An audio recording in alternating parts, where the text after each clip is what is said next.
I know, it's been a long time, and for the 69 subscribers that I do still have, I apologize. But now, I'm here to stay. Hopefully. One of my most viewed videos on the channel is What If Spider-Man was in DC.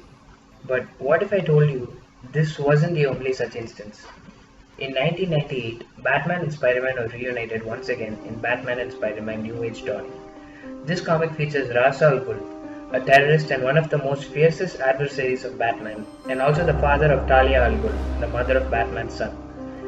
It also features Wilson Fisk, aka the Kingpin, who is a criminal mastermind and mafia boss in New York. In this comic, Fisk's wife falls ill and is diagnosed with cancer.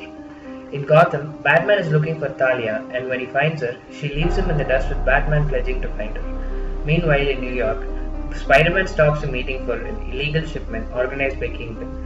Talia is seen to visit Kingpin's office and proposes a deal for a shipment to New York. Kingpin demands to know what the contents are, which Talia refuses to say. The Kingpin rejects the proposal and is about to head off when Talia says her father has a cure to his wife's cancer. Fisk asks her who her father is, and she says that he is a man of wonders, a visionary, who has nothing but good intentions for the world. In return for the cure, she asks Kingpin's help to sink Manhattan Island. The Kingpin laughs and asks his guards to make her leave. She reluctantly agrees, saying he knows where to reach her. Spider-Man surprises Batman, who is monitoring the whole situation, and Batman asks Spider-Man to stay out of it. Spider-Man reminds him of what happened last time and says, "Let's start where we ended it last time," with a handshake. Batman then briefs Spider-Man on the details of the situation. A desperate Kingpin calls Talia and agrees to the deal. He flies out to Ra's al Ghul's mansion near the Tibetan mountains, and the Ra's al Ghul and Fisk get to talking. The two talk about striking a partnership when Ra's states that there are two intruders, and two of Fisk's guards reveal themselves to be, you guessed it, Batman and Spider-Man. Ra's orders his goons to attack, and by the time they finish fighting, Ra's and Kingpin have already escaped. Spider-Man and Batman use a map given by an unknown source to track and find out where Ra's has taken Fisk. However, they are both taken out by an avalanche and Spidey loses consciousness. Batman takes him to a cave. On the other side of things, Ra's says that sinking Manhattan is one step to ruling the world and asks Kingpin to join him. Kingpin dodges the offer and asks him about the cure, to which Ra's responds that his wife had been infected by a man-made virus which was completely curable, made right here, and that there was no cure developed yet. Fisk strangles Ra's and asks him what kind of man would be capable of such cruelty and inhumanity, to which Ra's says, "You?" The Kingpin lets go of him, chuckles, and agrees to the deal.